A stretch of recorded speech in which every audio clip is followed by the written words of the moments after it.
Vendor Consulting, an initiative by Consulting and Analytics Club IIT Guwahati. This program was born out of a simple vision to bridge the gap between students and industry experts in the fields of consulting, product management, business intelligence, and more. Over the years, this initiative has grown far beyond our campus, now impacting 25,000 plus learners across 35 plus countries, empowering students and professionals to navigate complex non tech domains. Today's session promises to be an exceptional one as we delve into decoding interviews, secrets to stand out and succeed, led by none other than Mr. Prateek Kurkanji. Prateek is a true example of versatility and excellence with an educational pedigree that includes IIM Ahmedabad, ESCP Business School, and IIT Bombay. His professional journey has spanned roles at industry levels like Amazon, High Radius, and EXL, where he made remarkable contributions to domains like AIML, product management, sale analytics, and supply chain strategy. Currently, Prateek serves as a product manager at OrbitShift.ai, driving scale and efficiency in B2B SaaS products. In this session, Prateek will share insights on what makes a candidate truly stand out in interviews, from crafting a compelling resume to acing CXO level discussions and even handling rejections with grace. His strategies will empower you to turn challenges into opportunities. Whether you are aiming to your dream job or looking to refine your career trajectory, this session is packed with actionable advices to boost your confidence and prepare you for success. Let us make this opportunity to learn from one of the best in the field. Without further ado, please join me in giving a warm virtual welcome to Mr. Prateek Kurkanji. Over to you, sir. Thank you, Pranjal. Um, I hope I'm audible, loud and clear.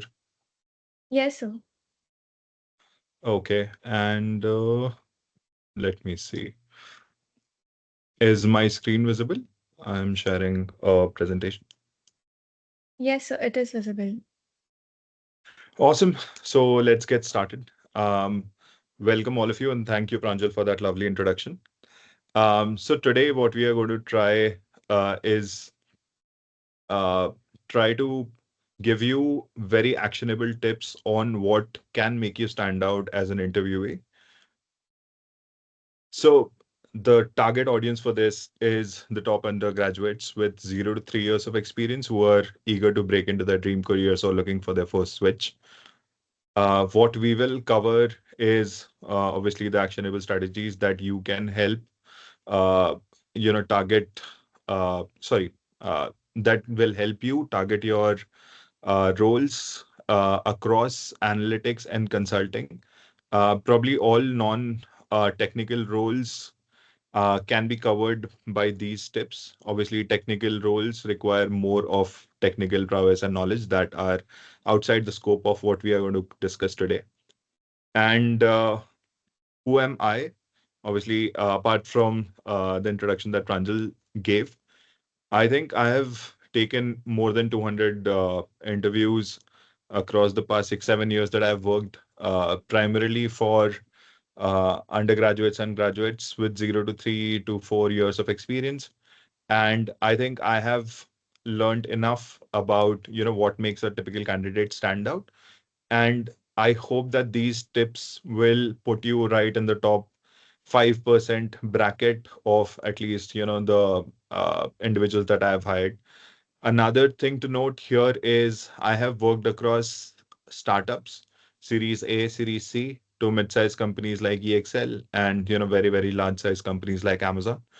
And having taken interviews across these are some of the common uh, elements that I find missing in a lot of candidates that I interview.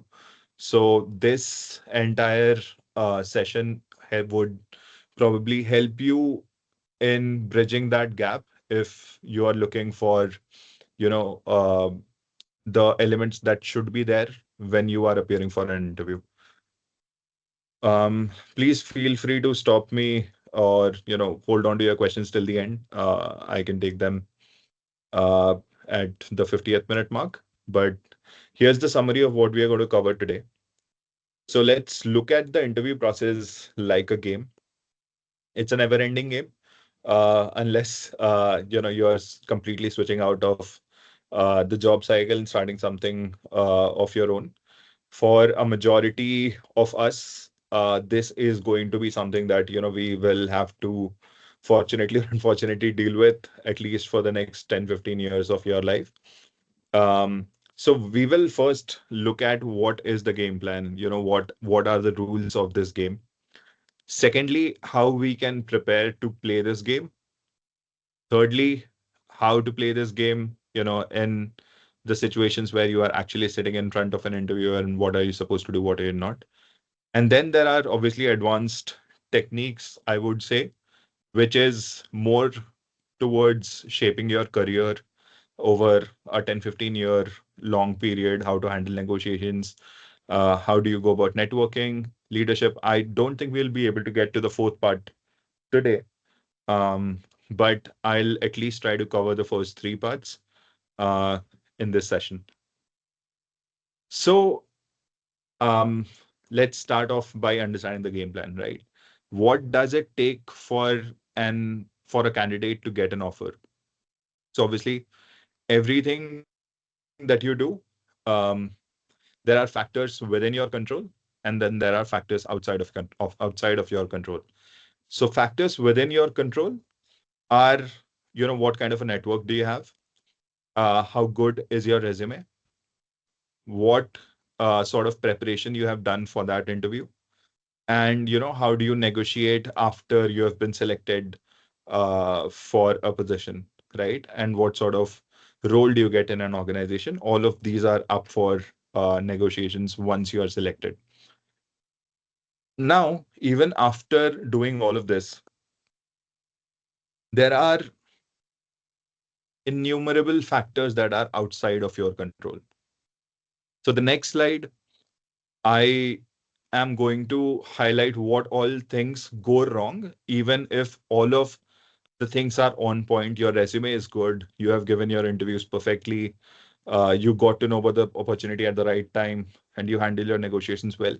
Still, it might happen that you are, um, worst case scenario, you might be ghosted. The best case scenario is you will get a rejection email stating that we have found a better candidate. So here's the list of factors that are outside of your control. I'm sure you might be, uh, you know, familiar with some of them, but all of these factors I have noted down from my own experience, wherein we have not been able to extend an offer to a candidate despite them being extremely good. So first of all, I think you have to have the visibility, uh, and for that you have to be in the right network when the job is posted. If you do not know where the jobs are being posted, and if you're not in that network, you will never come to know about what sort of jobs are available, and you might be the perfect fit for that. So first of all, you have to come across the right job. Secondly, your resume must not only stand out, but it should also be given due attention by the right person. At recently, I was hiring for a couple of analysts at OrbitShift. I floated the job descriptions on my LinkedIn, in my IIT and IIM alumni threads as well. I got more than 200 applications for the analyst positions. Uh, Secondly, another example would be at High Radius. I was hiring for a few interns. Um, I floated the job description within IIT Bombay's network at least 2 weeks before the final internships were beginning. I still got about 200 resumes. So despite getting your resume in, it must also be given due attention by the right person who is shortlisting your resume. Third one is, after you have been shortlisted, the HR must be able to contact you easily. If they are not able to get in touch with you, it might just be the case that you're looked past at this stage itself, right? Fourth one is, your technical and other assessment should go without any descriptions. Um, you should have proper internet connectivity, and there might be factors wherein you are traveling, you have other work commitments, that might impact your ability to do your best on your technical assessments. Fifth one is after you have cleared your assessment, your interviewers need to be competent, unbiased, and prepared for that interview. Sixth one, we might not want to admit it, but it really depends on the mood of the interviewers as well. All the interviewers must be in a good mood, and if they are in a bad mood, you're in for a tough time. Funny story. I mean, I have also been at the giving end and the receiving end of it. After all, we are all humans, but it certainly helps if the interviewer is in a good mood. Seventh one is the company stability. After you have cleared your interviews, there might be situations where the company's internal, situation might not be that great, and there might be budget cuts, there might be hiring freeze, there might be things that are outside of your control again. Even after you're getting that offer, right? The offer might go on hold because certain offer requires approval from the leadership team. Their availability is also something that we can look at here. The eighth one is the roles availability, right? There are often internal job postings that happen in large companies in which we pick candidates from other teams who have worked with us before. Essentially, you have to understand that people are trying to minimize risk at the time of hiring. So, any person who is already working in the company would be aware of the company's internal knowledge base, and it makes them inherently less riskier to hire from another team and fill the position internally as compared to giving that offer from somebody external. And there are also cases wherein somebody from the leadership might want to push in their candidate, and things are completely out of your hand in those cases. Then there is negotiations. Salary and role negotiations with the HR must go smoothly. I personally have seen the negotiations not going through in a couple of my roles in which we were not able to arrive at the right number, and I declined the offer in those cases. Knowing your self-worth and what the market rate is out there also helps you in determining what is the right number you should join a company at. Then the last one, and obviously these are not completely exhaustive, there might be other reasons that I'm missing, but here are some of the reasons that I could potentially think of. And the 10th one is offer integrity. Even after an offer is made, it shouldn't be rescinded due to unforeseen circumstances. So again, a real life example here, we extended an offer to a candidate to join our team. That person rang up at least 5, 6 people in our team to inquire what exactly the role is going to be, and stated some things that made our other team members uncomfortable with having such a person on the team if they are completely unsure of joining the team, right? So behaviors which put in any sort of risk in the minds of the people that are hiring you might lead to your offers getting rescinded. And I mean, that's something that is again sort of in your control, but I mean, you never know what could offend anybody, right? So all of these factors are outside of your control. And that is why we come to our lesson number one, which is you shouldn't take rejections personally. You have to do 4 things right, but there are 10 other things that could go wrong. And you will, again, as the worst case scenario, you will not hear a thing about it. You will be ghosted. And the best case scenario is you will just get a rejection email out of the blue. And it might not have anything to do with how you performed or how you did at that point of time. Again, I would also like to supplement this with another personal example of mine. I would say in December 2020, I was interviewing with Flipkart Flipkart took 3 rounds of mine, and they ghosted me in December. Um, in April, I was offered a position by Amazon, and I decided to make a switch from EXL to Amazon. And the joining date was July 5th. June 30th, Flipkart rings me back up and offers me the position that they had interviewed me for in December 2020. And my simple question was, why did you not let me know? Why did you ghost me at that point of time and not let me know right then and there whether you wanted to move ahead or not? And the reason that they came up with is that my notice period was 3 months long, and uh, they couldn't wait for so long to fill in that position. Unfortunately, in the next 6 months, they were not able to find a suitable candidate. So they were reaching out, reaching back to me. At that point of time, obviously, I went with Amazon, as is evident. But such cases also happen in negotiation phases as well. I have multiple times refused companies if they have not agreed to my offer, and usually they come back around the 3 to 4 month mark if they are not able to find anybody else that is suitable for that position. But obviously your assessment of your self-worth also has to match the market's assessment of your worth in order to make that happen. So I hope that first lesson is clear. Now let's move on to how do we want to prepare, right? This is the second step. Now we have understood what all things have to go right and what all things have to go wrong in order for you to get an offer, and why you should not take them personally. I think we should just try to focus on what are the things that you can control, right?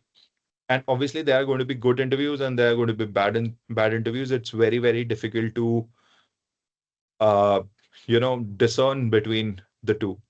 So the next couple of slides are going to tell you what good interviews look like and what bad interviews look like, and how can you prepare for the good interviews, right?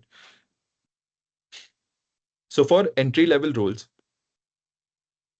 there are mostly five very, very common things that people look at. The first one is the ability to break down problems and, have critical thinking. So first one is called logical thinking. Um, it is usually tested with case studies, guesstimates, puzzles, all of those. Second one is your emotional quotient and intent. Uh, is this person fun to work with? And are they interested in really working with this company? Or are they really aligned to this sort of a role that is on offer? Third one is the soft skills, which is communication. Primarily communication, teamwork, and adaptability are really hard to judge in an interview of an hour. So mostly people would try to judge you on how well you communicate. Um, Fourth one is the hard skills, which are the technical competencies and domain knowledge. So in non-technical roles as well, there are certain tools and techniques that you should know or have worked on before for you to be considered for a role like a business analyst anywhere, or anywhere, for the roles that are on offer, at least today. And the fifth one is the role fit of how you fit within the company's culture, what are the team dynamics, and what are the job responsibilities. So role fit is also determined by a certain set of qualities. Let's say for Amazon, every role has been aligned with a few leadership principles at Amazon, which are 16 in number right now. So let's say one would be have backbone, disagree, and commit, which is that you stand up for what you think is right. But at the end of the day, if the team decides otherwise, you also have to put your back into it. There is another one, which is something to do with being very, very data driven. So therein, you have to show in your past experiences, which wherein you have taken data-driven decisions. So there are a few of these principles attached to each role, and if you are able to demonstrate those principles in your past, work experience or your college, then you might be able to crack that role and show that you are a role fit for them. There are very, very common things. At the outset, I think it is you have to show that you are data driven. You have to show that you have a logical bent of mind and you are good at communications. Basically, all the four things that I've listed above. If you are able to demonstrate all of these four, then I think you would be a good role fit, because for early career candidates, we don't have very, very specific things that we are looking for. We are just looking for eagerness to learn, some sort of um, demonstration of logical thinking. So now we'll also look at what are the things that will help you understand what are bad interviews or how do bad interviewers look like, right? So most of the time, and I have seen it happen in person as well, uh, there is a very, very poor interviewer behavior in terms of them being very, very disorganized, them being distracted during an interview, them being very, very dismissive of your answers or being condescending to you when you are answering questions. People often hide that under the garb of I'm just pressure testing the candidate. But I'm yet to see any sort of stressful situation in a corporate that would warrant such a behavior. So I think interview is a two-way street. You are being evaluated, but you should also be evaluating the other person or the company to make sure that you are joining the right firm. Because the cost of joining a very, very toxic organization, is a lot, and it's really hard for you to be compensated well enough to endure that for extended periods of time. Otherwise, it also looks bad for your entire career as well. If you keep switching jobs without having definitive reasons of why you are quitting the previous job. Second one is unreasonable expectations.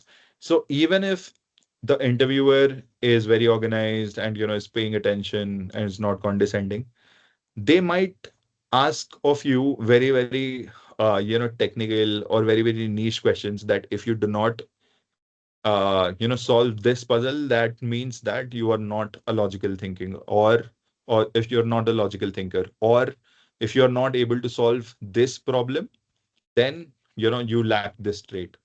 So these are very, very generalized assumptions, and sometimes it might just happen that they already have an answer for a very, very subjective question in their mind. And if your answer does not match theirs, they are completely, you know, dismissive of whatever you have had to say, irrespective of the thought process or the structure that you have shown, in that interview. So unreasonable expectations are, asking questions which are irrelevant for the role as well. So let's say, some companies hiring for a business analyst, and they are asking you questions related to deep learning, which is a very, very technical topic, right? Although it is very, very related to the topic of, let's say, analytics, a superficial knowledge is mostly good in that case.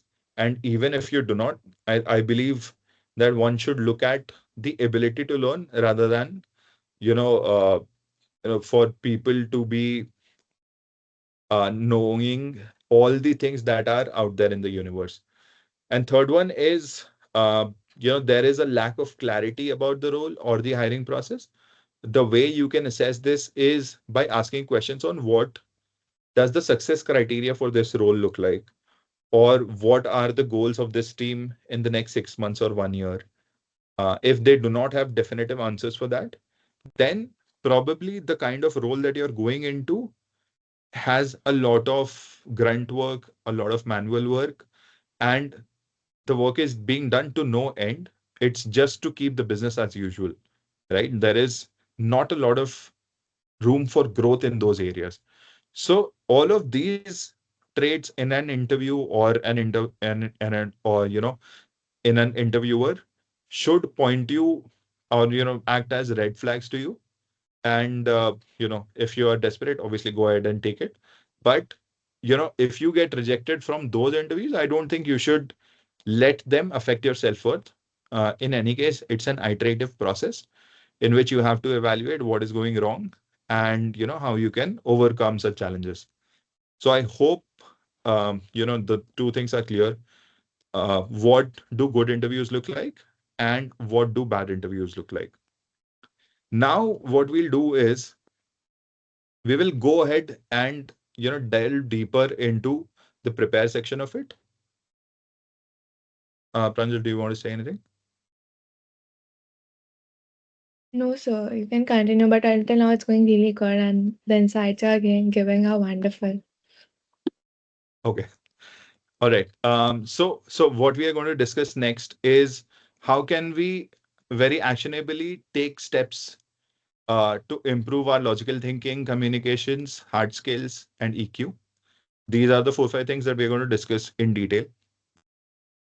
So yeah, there's another a lesson here, I guess, that a great interview measures what you know and not what you don't. Because human knowledge is finite and learning is infinite. I get to learn a lot from the interviews that I do, uh, even when I'm giving interviews and when I'm taking interviews, because I'm still getting to learn about a lot of projects that the interviewers are telling me about, right? So there is obviously something that they know and I don't know. And plus, when I am giving interviews, I'm getting to learn about the company, what sort of challenges they are addressing, and it also is a source of knowledge for me, right? So um if I mean, there is infinite number of things that you do not know. There is only a finite number of things that you can know. So it is, in my belief, very, very unreasonable that you should be tested on something that you do not know. The interviewer should be trying to assess you what you know and how well do you know it. And again, yeah, I think this brings me to an example of the IIM interviews that I gave. Uh, there was one interview. I shouldn't name the IIMs, but one IIM told me, asked me about questions. The questions were pretty much the similar uh, in nature. In one IIM, I was asked, um, okay, do you know about this in civil engineering? I said, no, my interest, lies somewhere else. And I can tell you about that transportation bit of it. I was not very much into structural engineering. I know the basics, but if you want to discuss in detail, we can discuss in transportation engineering. Um, so that IIM was very, very, or I mean, at least that professor was very, very dismissive of, अरे structural नहीं आता तो फिर क्या civil engineering हुई? But some of you which might uh, know a little bit about all the other engineering disciplines. There are 4, 5 key disciplines within every engineering subject, and transportation is also one of them. And one of the IIMs obviously focused more on what I know, and they try to understand what I have done in it. And I went ahead and displayed knowledge about whatever research I had done in that specific domain. And obviously I got through one, did not go through the other. Um, and obviously did not impact my self-worth at all. And I think that's a very, very good lesson. I have seen candidates taking rejections personally in such cases, and I don't think that should be the case. So I hope this gets the point across. All right, the first one I'm going to discuss is communication. I think that is the backbone of everything else here. Uh,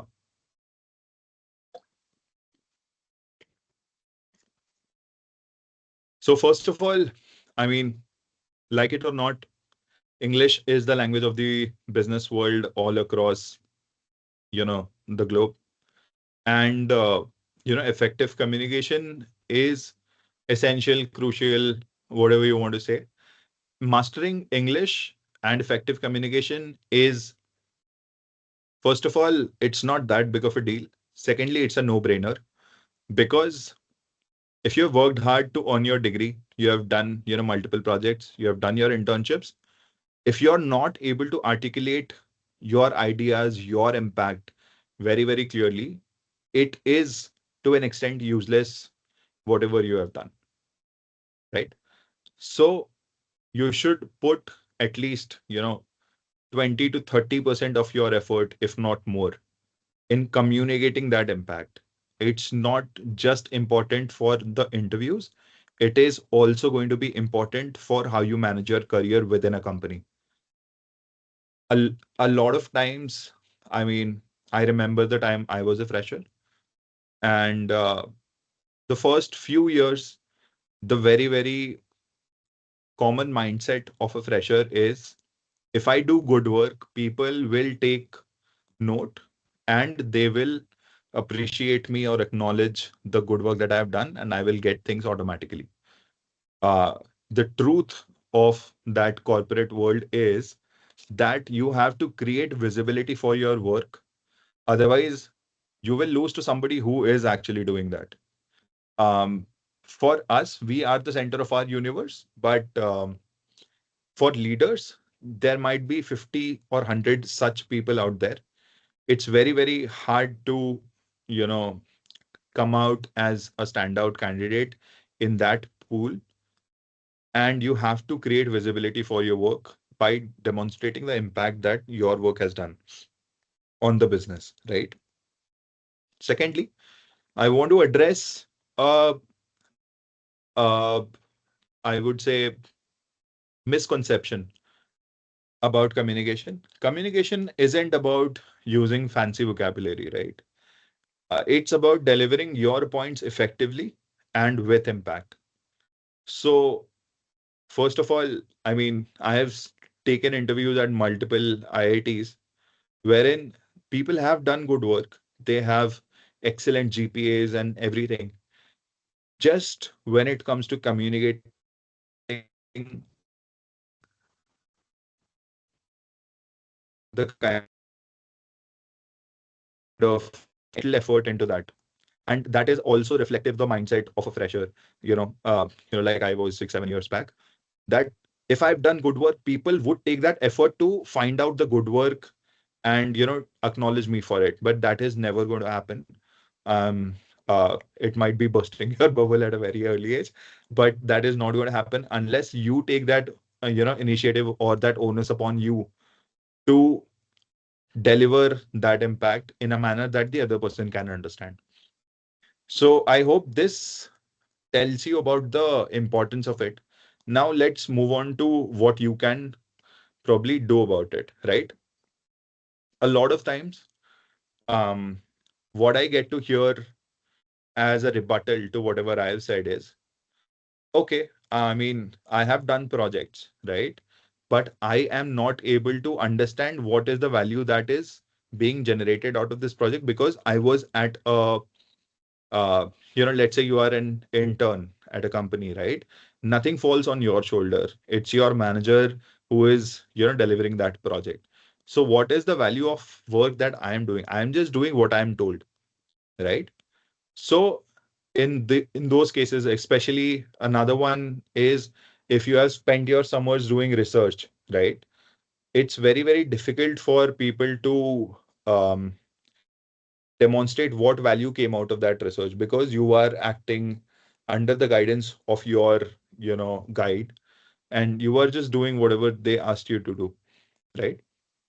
So in those cases, I think there are 2 3 kinds of values that you can try to look at. This is more from a business perspective, not a research perspective. I mean, that value or deriving what kind of elements you can bring out from that in a corporate setting from a research project is a little bit of a task. So I'm going to leave it. And it's much more of a one-to-one conversation. It's not something that I can, help everyone at once. But I think if you are trying to communicate value for your projects, There are 2, 3 things that you can do. So first one is experiential value. Experiential value is because of the work that you have done, has the experience of the end users of that work improved. How do you measure it? Is using NPS or UX surveys, or seeing the active users of whatever you have built. Very common example is, let's say you interned and you build a dashboard, right? So now the dashboard you can track the number of people who are visiting that dashboard, and you can claim that X number of people using my dashboard is a success metric for me, and people are visiting this dashboard because it gives them some sort of value. Otherwise they would be querying the data themselves or whatever, right? Second one is operational value. So let me also give you some examples of this. Experiential value from the first year. I created, so I was working with EXL. I was working with Nordstrom, which is a luxury fashion retail company in the US. I was attached to their digital marketing team. So they had a budget of, running into hundreds of millions of dollars. So my task was to help them improve their, marketing spend, and how much sales they can generate after doing that marketing.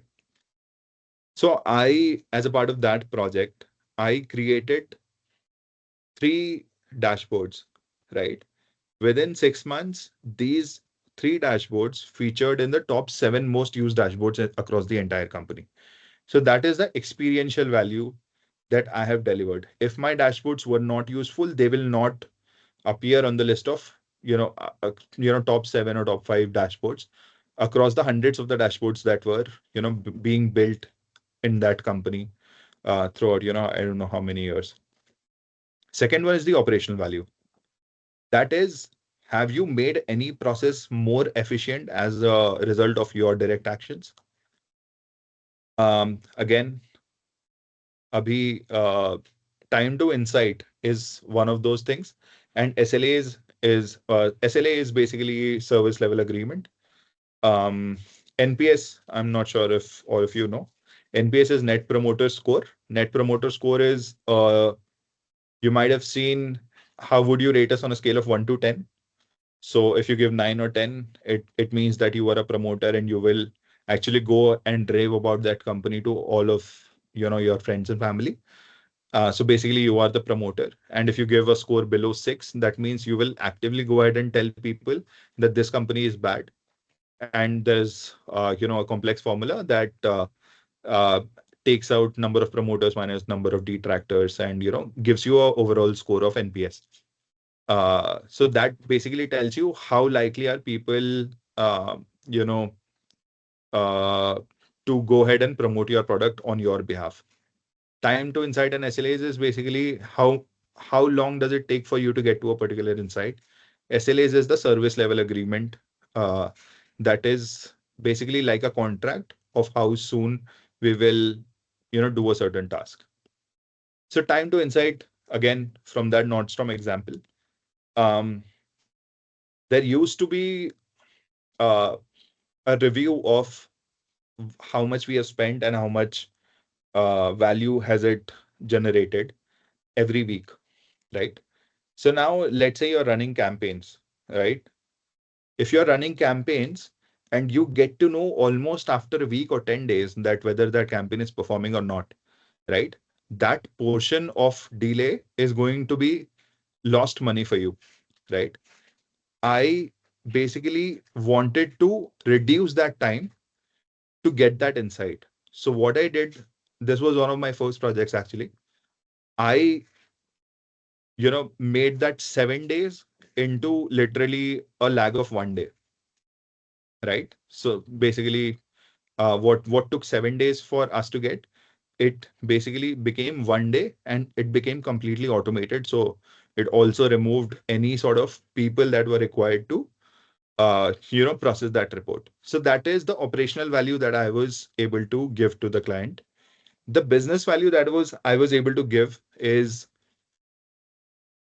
Instead of wasting 7 days on a campaign that isn't performing, they could take corrective actions within 1 day. Now that's hard to quantify, right? On how much money could have been saved. And it could be any number. But you could put a guesstimate on it, but you could never really put a value to it. Again, I remember having this conversation with one of my friends when I was like having a couple of years of experience. And I said, the value that I'm deriving is cannot be quantified. And, it's very, very hard to put numbers to what I'm doing, but it is important work. Um, so, and after having that discussion with that friend, I was able to put at least these first two numbers, that what are the number of active users on my dashboard? How do they feature in the rank list of most used dashboards in the company? And I reduced the time to insight.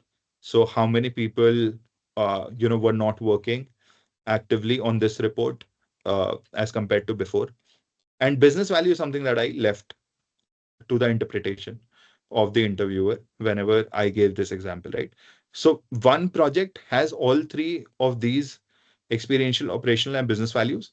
People mostly value the business values that is coming out of your, project. So these are some of the ways in which you can communicate the value. It is always, always possible to put numbers to all of these things. If you remember one thing, that is measure the baseline. Whenever you start working on a project, right, you see how the situation is today. You capture it, you write it down on a piece of paper, you do your work, and then you see how has the growth been as compared to the baseline. If you don't capture the baseline, you will not be able to show the improvement above it. So, right. So all of your work has to do with, first of all, delivering value, and second, displaying this value to other people. So that is the, communicate, that is most of it, the basics of communicating the value of projects. Now let's move on to the last part. So what are some of the actionable tips that you can take away to instantly improve your communications? Obviously, when I say instantly, it means over a period of months. Anything that makes you believe that you can improve something within 5 minutes or one day. Uh, I think it's misleading you. Knowledge is something that can't be gained in 5 minutes. It takes time for you to process it, ingrain it, and then use it, and iterate on it before you can actually be good at it, right? So here are some things. So the first one is keep it simple and impactful, right? You do not want to use a lot of jargons in your descriptions to sound smart. It takes a lot of effort to put whatever you want to say in concise words. It's called brevity. And I think brevity is one of the most important things. Why? Because let's say you want to talk to a leader, they would not have the time for you to, tell the entire story of, how that project was born out of some need and, what the value was delivered. So, I mean, I will capture this in a later segment as well, but you should try to make it all your communication simple and on point. Second is use the STAR framework. So STAR framework is whenever you're describing a project, you use a simple STAR framework, which is situation, which is basically your baseline.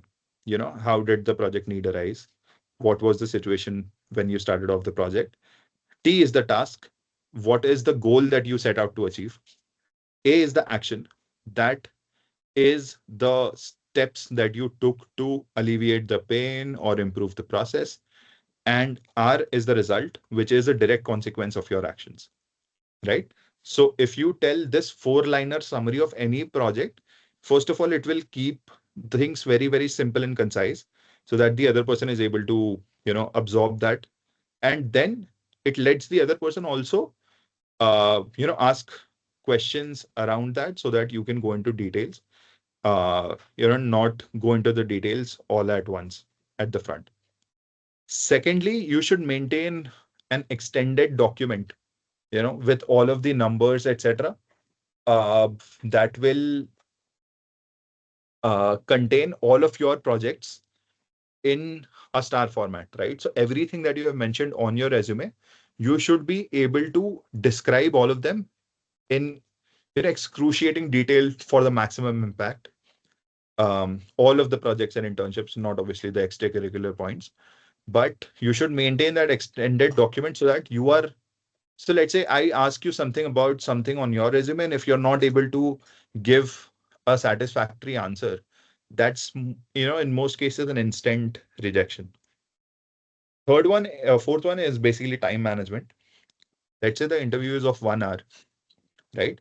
Your introduction is spanning 15 minutes or 10 minutes or 5 minutes. That is, I mean, it's also somewhat an onus on the interviewer to manage the time across all of the things that he or she might want to ask. But it also um, bodes well for you that you are restricting your answers to the core points and are letting the other person also take initiative to ask or go deeper into the questions, right? So that shows, first of all, uh, that shows how tactful you are, how insightful you are. And also, if you are able to answer the counter questions, that shows that you have depth in all of them. Fifth one, sorry, is obviously the introduction. So introductions are most common pieces of questions that are being asked around in every interview. So you have to absolutely nail the introduction. Now, introduction, I can speak another 10-15 minutes on it, but introduction should be basically like a story, right? And should be kept in under 2 minutes. So should have something that is outside of your resume, right? And should be able to create some sort of a rapport with the interviewer, and just keep things light and interesting. Do not go into whatever you have done in your college or in your first few years of experience. Do not go into your work experience during your personal introductions. Sixth one is highlight subtle qualities. Now, we already have covered what are the interviewers looking for. Your job is just to show them that you have those qualities, right? If you are able to speak well, the interviewer will check off the tick box against the communication list of what they're looking for. Second one, if you are able to display logical thinking, data driven decision making, you should be subtly be able to highlight all of those qualities that are that we are discussing through the examples that you have done, right? And seventh one is the adjustment for the audience, right? So let's say you are giving an interview to a senior analyst or maybe a CXO, right? The same question would have two completely different answers for them. A senior analyst might be more, looking towards whether you have the technical grip of whatever you have done or not, while the CXOs would be looking for something like, okay, does this person have a broader viewpoint as well, apart from going into the nitty-gritties? So the same question, also in corporate, let's say you are an L0, which is like the lowest level of corporate employees, wherein you will start off. So if let's say your L plus one asks you the same question, you will give him like a 15-minute summary. If L plus two asks you that same question, you will give like a 5-minute summary. And if the head of your organization asks you the same question, you will give a 1-minute summary. You have to adjust your answers to the audience. Now, uh, example at OrbitShift, if my CEO asks me about something, I will give him a business oriented answer. If my CTO or CPO asks me, something, I will give him a technical or a product related answer. I will go into that technical depth with him and not with the CEO, right? So you should always think about who am I talking to and adjust, your answers for that particular audience. So I hope These tips will help you.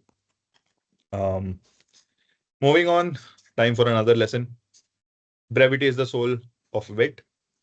So Blaise Pascal, a French mathematician, philosopher, and sort of like a Renaissance man. Um, he once said that I have made this letter longer than usual because I have not had the time to make it shorter. I'm not sure about you guys, but in our time, there used to be a phrase that boards में जितना लंबा answer लिखोगे उतने ज़्यादा marks मिलेंगे. Uh, to translate that in English, it basically said that if you if you write long answers, you'll get better marks because that shows that you know more, right? But as you grow up, you will realize that putting across the same things in a fewer amount of words is actually the talent that you need to build. All right, now moving on to the last two, three things that are important. So this one is logical thinking and problem solving. Now, how do we want to showcase that, right? So questions that are being asked in this domain are case studies, guesstimates, um, and puzzles, more often than not. Now, the problem with all of these, not the problem, I think they are fairly common. I think they test you on your basics, right? So the basics of case studies and guesstimates are asking the right questions, right? That is our first point.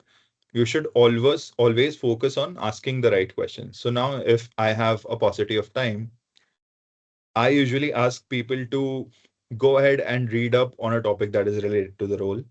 Let's say at OrbitShift, I frequently ask this question that you have all the resources at your disposal. You can use Google, ChatGPT, Claude, anything. And you have to learn about, what are RAG models. And you have to summarize that topic for me in 5 minutes. So in 5 minutes, you have to go ahead, read it, and summarize the topic for me. So now, if you're not asking the right questions and are summarizing RAG models for me as an intended audience, which does know to a certain extent what RAG models are, right? If you're not able to add any value to it, I will say the logical thinking aspect is sort of flawed because, first of all, you did not gauge the audience. Secondly, you did not ask the right questions, or you did not think of what I want to deliver first, and you just started looking for the answers. And you are telling me the first page that is appearing on Google.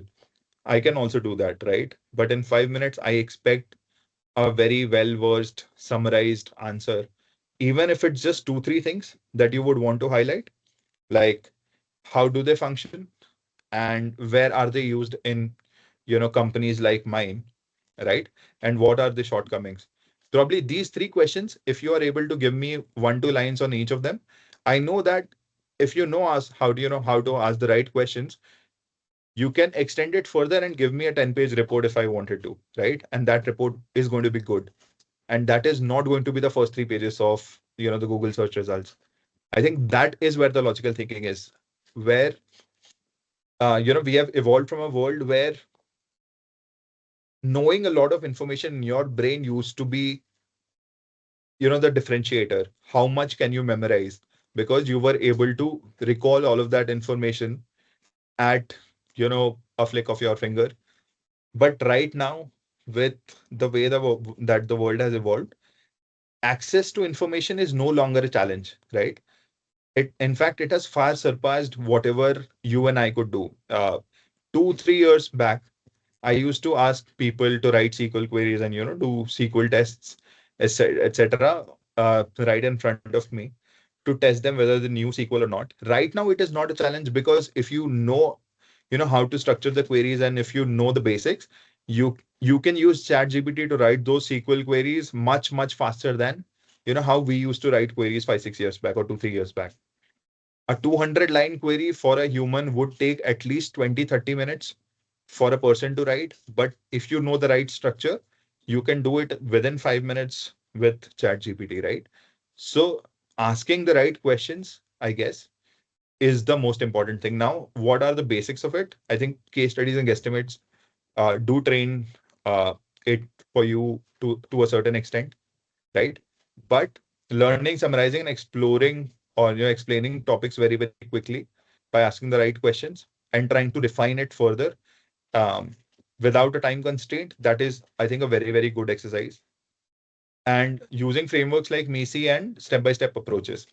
So MECE is mutually exclusive, completely exhaustive. That is how you form an issue tree and do case studies. These two things, if you keep in mind, a step-by-step approach is basically, let's say I ask you to improve the throughput of an airport, right? Now you take a step-by-step approach of, what all steps are there at the airport and what are the exact problem statements uh, for each of those points, right? At every step, what could be taking time? You have to be mutually exclusive, completely exhaustive at each of those steps. So I think these two in a combination, right, works very well. So, expanding upon the airport problem, if I say, uh, what sort of issues could be there at any step, right? You could say it could be a technical issue, it could be a people issue, or it could be, a process issue. So people, process, and tech are mostly going to be comprehensive in any sort of information, uh, in any sort of situation, even when you are doing a root cause analysis of something that has gone wrong at work, right? There is another framework called why, five whys. So you keep on asking the why till you get to the core problem. And I think these few frameworks, I think there is no dearth of YouTubers who are trying to teach you all of these frameworks and helping you crack consulting interviews, etc. I think that is a very very good way to develop this logical thinking and problem solving process.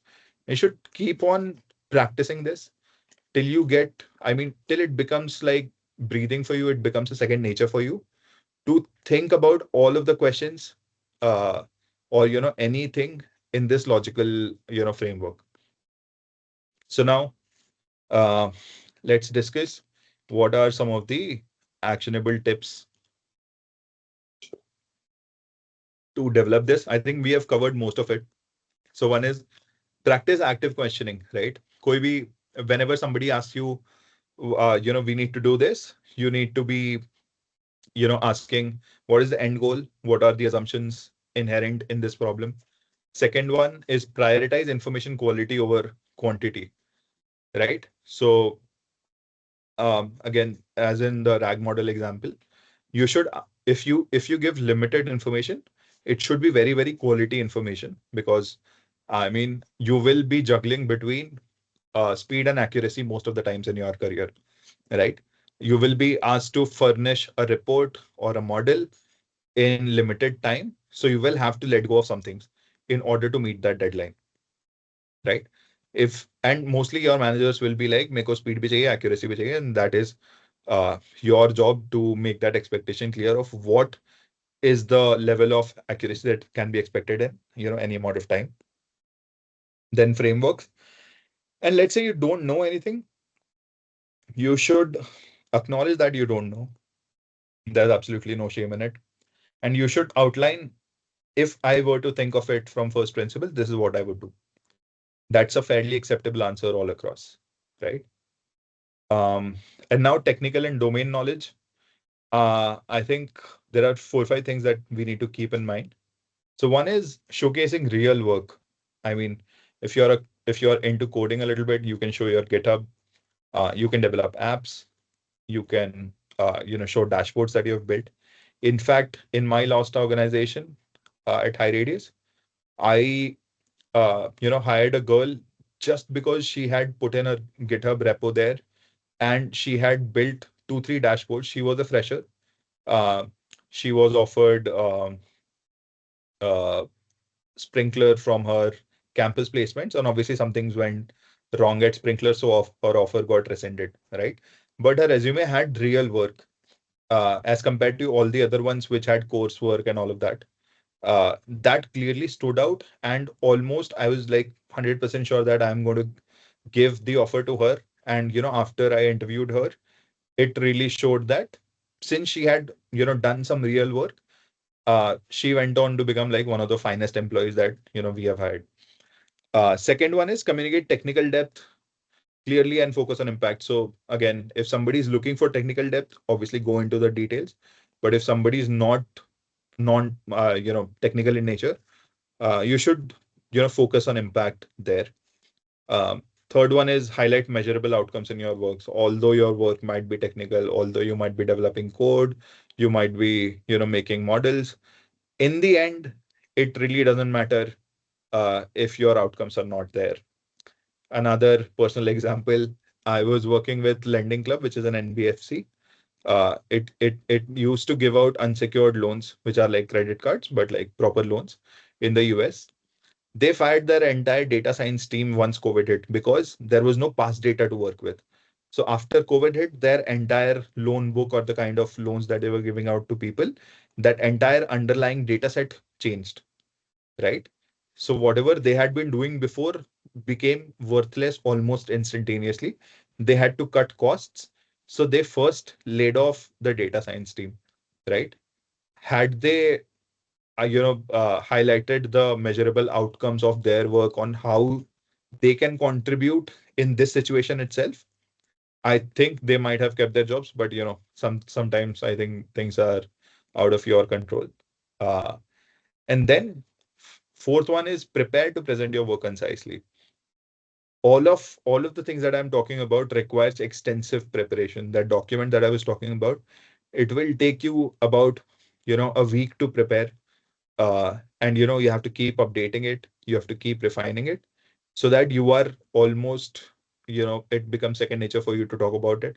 The Nordstrom project that I was talking about earlier is something that I did almost 6 years back, but it is still clear as a day because I have sort of formed a story around it, and I know the numbers by heart, right? And fifth one is handle gaps in knowledge by demonstrating curiosity. Obviously, you cannot know everything. In technical interviews and domain knowledge, there would be things that you might not know. So in those cases, you just have to say that, I'm sorry, I do not know this.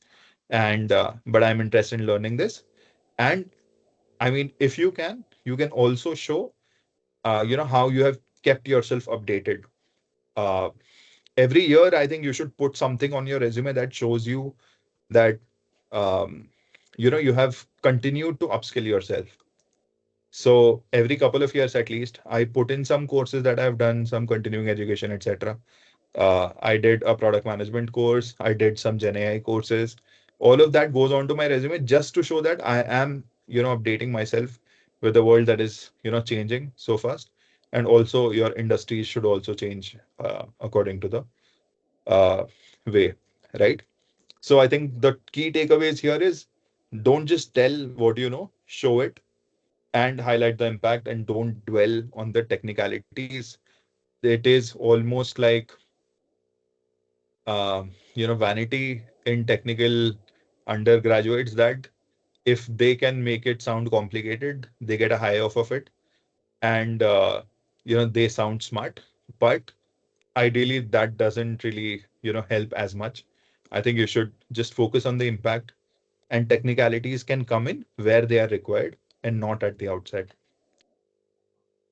Role and the company fit. Now there are a couple of questions that you will answer, have to answer in every uh, interviews. Why this company and why this role, right? So I hope, and uh, I always struggled with this question because I did not dream up working for a certain company, right? When I was growing up, and it's nobody's dream to work for a company. So why this company is has more to do with not the company, but the kind of problem statements that you will get to address in that company, right? So you should focus on the problem statements that you will be able to solve in that company, and you should try to ask more of it. So the question can be answered in this way, that I would love to learn more about the kind of problem statements that the company is currently working towards, right? And how I can help achieve them. And then you have to deliver stuff, and you have to improve upon it in good companies. So what I mean by this is you have to keep the business as usual. You have to keep things running in that company, but you also should have room to grow, right? So you should be learning some things as well. Think of it like a game in which you are able to defeat a level, but only after facing a certain, level of challenge. And if that challenge is not there, you get bored of the game, right? That exact same thing happened with your career, in which if you are learning and if you are leveling up, it keeps you engaged. And in that company, once the room for growth stops, I think it's time for change and quit your job and move on to something else, right? Understand the company dynamics. There are certain companies which are popular for the kind of way they operate. If you are comfortable with that dynamic, obviously go ahead. Role alignment and growth potential. I think the fourth one is it's a heuristic in which if you meet the 70% of the requirements of a particular job role, I think you are good enough to be eligible for it, because that 30% is your room for growth, right? So you should never opt for a job in which you know 100% of the things. And you should focus on jobs in which you know 70% of it. And, there is some things that are still yet to be learned, so that it keeps you engaged. And then EQ and adaptability, that's the final thing that we're going to cover today. Uh, First of all, you should clear the airport test. Airport test is basically if you were stuck on an airport uh, because of a delayed flight, would you want to spend that 1-2 hours with this person or not? Right? Would you be able to bear sitting with that person for more than a couple of hours or not? Right? So it's a two-way street. Also keep on thinking about whether I want to work with this interviewer. Are there subtle hints that point me that this is going to be a difficult person to work with? Trust me, it's not going to be worth it, but sometimes you just have to go with it. Then second one is, obviously you have to showcase more than your resume. There should be things in your portfolio, or your arsenal, in which you can show them that you are something more than your resume, right? So I developed an app this year uh, that is not listed on my resume, right? And whenever the opportunity presents itself, I try to showcase them that this is something that I have built and this is what I've learned, by building this, right? And at least, I have never met a person who has said no to, uh, viewing that app or sparing, 5-10 minutes an interview to go through that, right? Third one is obviously you should be very, very uh, mannerful and professional during your conversations. Arrive on time. If you're not appearing for an interview, just let the HR know, well in advance, even if it's 1-2 hours before. And fourth one is basically evaluate the interviewer too. It's again, I mean, I can't stress this enough. It's always a two-way street, right? And yeah, that brings me to the final section, which is play. Now you are ready to play the game now. You don't just have to go to the field and do it. So first you have to be genuinely interested about the role in the team. Otherwise, don't interview. Save your strengths, or save your breath, save your energy. Do not go into interviews that you are not really keen on. Uh, Second one is network strategically. Avoid overdoing it. So you keep contacts with people that you would want to be, um, interested in working with, and display genuine curiosity about it. Obviously, overdoing it might spread you across too thin, and people, are instantly able to tell that you are in it just for the job, right? And then they will not be as open. So let's say one of my close friends, or a friend, a mutual, who is regularly in contact with me, let's say over the course of 5-6 years, you know looking out for a job, I will be more than happy to exploit all of my resources to help them find a job. But let's say I come across, and that happened recently as well, I happened to come across one person I had last communicated back in year one of my MBA, right? And they suddenly call me up and spark a conversation and say, I need a job, can you help me? Obviously that obviously looks a little bit fake. Even if they try to display any sort of interest in my life, uh, people are able to catch on to that very, very quickly, and it does not uh, be very, very straightforward in those cases. Third one is self-assess and improve after each interview. So as I said, best case you get a rejection email, worst case you don't. The onus again lies on you, on for you to be able to identify, okay, did I miss out something in communication aspect or logical thinking or technical or EQ or wherever, right? And you have to take notes after each interview, and then you have to continuously keep on improving about it, till you get to a stage, obviously, where all of this doesn't matter. And then fourth one is the most critical: interview when you don't need a job to stay sharp, right? First of all, it tells you about what is the market valuing you at. Secondly, you are under no pressure, and that's when that two-way street thing that I've been harping about for the past 1 hour and 13 minutes is for you to be able to objectively evaluate whether the interviewer or the company is good or not. You do not have to need a job right then and there. In that case, it becomes a one-way street. It becomes their prerogative to reject and accept you, and you are going to say yes no matter what. You are going to get exploited in negotiations.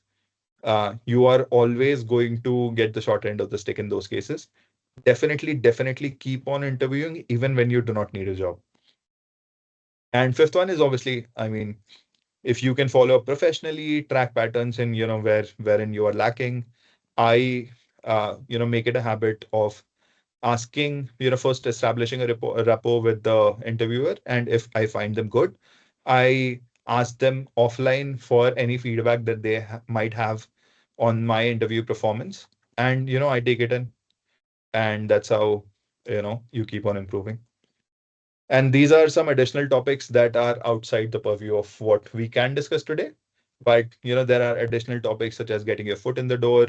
How do you get those job opportunities? How do you craft, that standout resume? How do you navigate HR conversations? Interview preparation, I think we have discussed, but advanced answer crafting is basically how do you demonstrate performance and potential both? So performance potential is one is your past, one is your future, right? Performance is what you have done before, and potential is something that you can do. So you should be displaying both of these in that 1 hour that you have, right?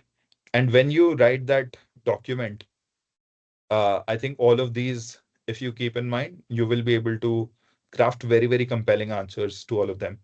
Establishing rapport, uh, and estimating what traits could be required for this role from the job description. When you go into CXO rounds, how do you want to communicate and what do you want to communicate? And finally, negotiation strategies. How do you discuss and come to a final number in which you would be willing to switch that job? And what is that right number on how the market evaluates you, etc. How do you go about appraisal cycles? And how do you align your switch with a win-win mindset? All of these are things that are going towards your long-term career building. But obviously, these are some things that you can think about. I think we are done. I can take any questions, and I hope uh, whatever I've said made some sense and was helpful to you.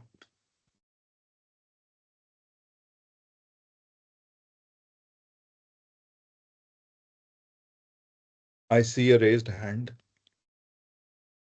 Hitakshi, right?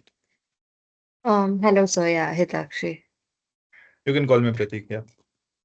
Yeah, so I had a few questions regarding. Firstly, the session was very good. I mean, like, I love the session, the flow of the session, and it enhanced my insights too about it. But I had certain questions at certain point of time, which I gathered, and I thought I'll ask at the end. Sure. Please go ahead. So in an interview, there are basic questions like, for example, they start with your SWOT analysis. So I want to ask that what are we supposed to say when they ask that what is your weakness? I'm sorry. Your voice is cutting off, but here's what I've gathered. You're asking how do we answer what are your weaknesses? Correct. Yeah, I think you just have to be honest about it. Uh, if somebody asked me what was my weakness, uh, at least the last time I was interviewing, I used to honestly say that I often overlook creating visibility for my leaders to evaluate my work. That is one of the weaknesses that I had, right? At high days, I think I was able to overcome that weakness by solely focusing on that. But I would say, yeah, that is something that I was working on. So I think you can be very, very critical of yourself about something that does not impact your ability to deliver on the job, but something that impacts your potential. Do you understand? There is potential and performance, right? Think of it, everything in these two things. One is the past, one is the future, right? How is your future going to be impacted by the absence of that one skill is something that you can put in as a scope for improvement. And obviously turn that weakness around into scope for improvement, right? And then you Okay. you might be able to think about a lot of things wherein you need to improve. And you can say, I do not like to think myself in terms of strengths and weaknesses, but something I'm good at and something where I can improve. And these are some of the things wherein I can improve, right? So just rewording the question might help you answer it better. Hope that helps. Yeah. And the second question I had was like currently I'm pursuing my MBA. Okay. Okay. I'm in my first year, and Mhm. there are summer internships also coming up. So I was trying to figure out some off-campus summer internships. So you said about networking with the right people, and you should display curiosity. And here also on the screen, cold reach outs. But probably I have tried all of them, but it obviously, if I randomly text or cold reach out to anybody on LinkedIn, then it'll be very difficult for them also to talk and um, talk and continue the conversation further also, because it'll obviously feel that I'm asking for the purpose of an internship. Yeah, yeah, absolutely. So I mean, speaking from personal experience, I got this job at OrbitShift because of a cold reach out. I mailed the founder that, I saw that you're looking out to hire an analyst, but I am genuinely interested in this space. And if you have anything that can suit my profile, it would really help. And that converted into a job. So it is a bit of luck. It is a bit of smart strategies to reach out, right? If a company is hiring startups, and obviously I also wanted to switch to product management from analytics. It's not an easy job, right? It is a completely new domain, and I am a fairly experienced person. Nobody would want to take that risk with me. Anywhere you go, product management requires like 4 to 6 years of experience, etc., right? Startups are more willing to take that risk on you. So I think startups that are growing, that are actively hiring, are the ones that you would need to reach out to, because larger companies, I don't think that those make sense. And startups may, the learning is also fairly high, right? So I think those are some things that I can tell you. But I mean, everybody is different, and what sort of role do you want might also be different. So I think it needs some sort of tailored advice to your profile. But how to display curiosity with them while talking, like, and whom to connect with? Okay. So I mean, you can look at some sort of problem statements that are out there on social media for that company, right? And you can prepare something around it, right? Let's say you want to apply to Zomato. You create a product roadmap, feature roadmap for something, right? On how that feature would look like, what could be the value, etc., whatever you have learned in your MBA, and use that very, very targeted piece and send it out to somebody who is a decision maker in that company, and ask them for, I mean, it's give something in exchange of an opportunity to interview, right? So Does that when I'm mailing them, I'm directly supposed to write state them the problem statement and send what I solution I have got. Yeah, I mean, that's a very targeted approach that can help you ideally. Okay. And the last question I had was that you said that nail the introduction and you should include something in your introduction which is not mentioned in your resume. But what I feel, whatever I have done throughout till now, I feel for qualifying, I mean, for reaching the process of interview, everything what I have done till now should be in my CV so that anything which attracts them, they might qualify the CV and call me for an interview. I'm sorry, I'm not able to hear it. Uh, Are you able to hear me now? no, your voice is breaking off quite a bit. I'm finding it very difficult to follow. Uh, Uh, I'll join I think you from can reach my out. mobile. Can you reach out to me over LinkedIn or, just email me, and I can try to help you. Sure. All right. Kahan, I see you've raised your hand. Hello, sir. Hi. It was a very nice session. I had just a small question that you go on selecting the CVs. So, what's the perfect way? Like, how do you shortlist so many CVs? Is there any key points or is it by net? What type of CV shortlist do you do? Um, um, so it really depends. So, I mean, I am sort of an idealistic individual. So I try to see for uh, resumes that have done something related to the role, right? But I don't think you should go by what I say. I think the most common way to shortlist CVs is look at your college, look at your CGPA, if you are a fresher, right? Um, and the kind of internships, etc. So basically in that order. And that's the easiest way. That's why the most people, most of the people go by that route. But the way to overcome that is what I've mentioned is, let's say you're applying for an analytics position. Somebody says that usme dashboarding karna hai. You should have some dashboards on your GitHub. So let's say there are 1 in 10 chances of your CV being seen. You should make it count, right? So your resume should have the exact thing that that role is looking for. Okay, sir. Thanks a lot. Preeti,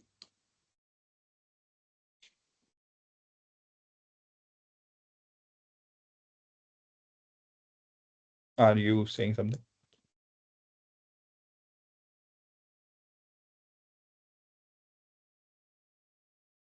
I Okay, am her not able to hear voice, you, Preeti. her voice Sorry. is not audible now. We have another person, Ash now, so maybe we can answer her till then. Yeah, sure. Ashna. Yeah, hello, sir. Hi, please call me Prateek. Yeah.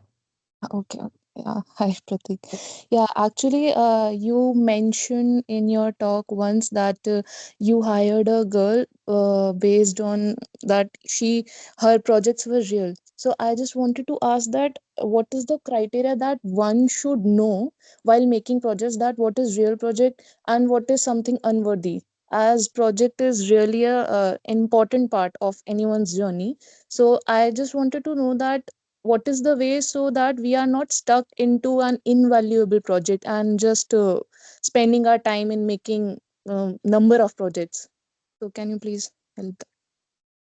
Um, um, Again, I think is it a problem with my internet or your voice was cutting off in between, but here's what I got. How do you evaluate what projects to choose, right? uh, yeah, actually. Okay. So, I mean, depends upon what you are trying to do.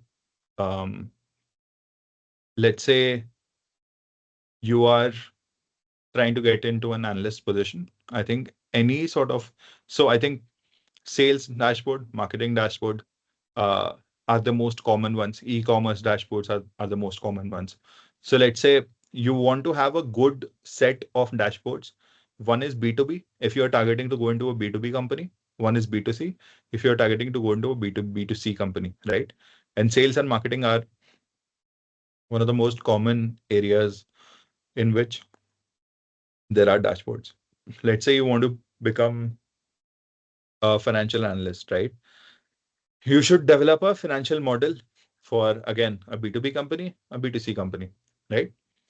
And evaluate what are the multiples you should apply and kind of do DCF, all of these things to demonstrate that you can build a complex financial model. If you're doing coding ke liye to there are enough resources. You should have a GitHub profile. And if you're in front end, you do web pages, etc. Post on LinkedIn. If you're in back end, uske liye bhi, matlab, there are a bunch of things that you can do. So you have to first decide where do you want to go, and then have to identify what are some of the most common things that are required. So as an entry level professional, I think the most common things are good enough to put on your CV, right? And that link should be very, very visible on your CV, so that if somebody opens up your resume, they can't miss it. That is the most important thing. Does that answer your question? Okay, so yeah, fair enough. Okay. Preeti, do you want to go? I think you were on mute.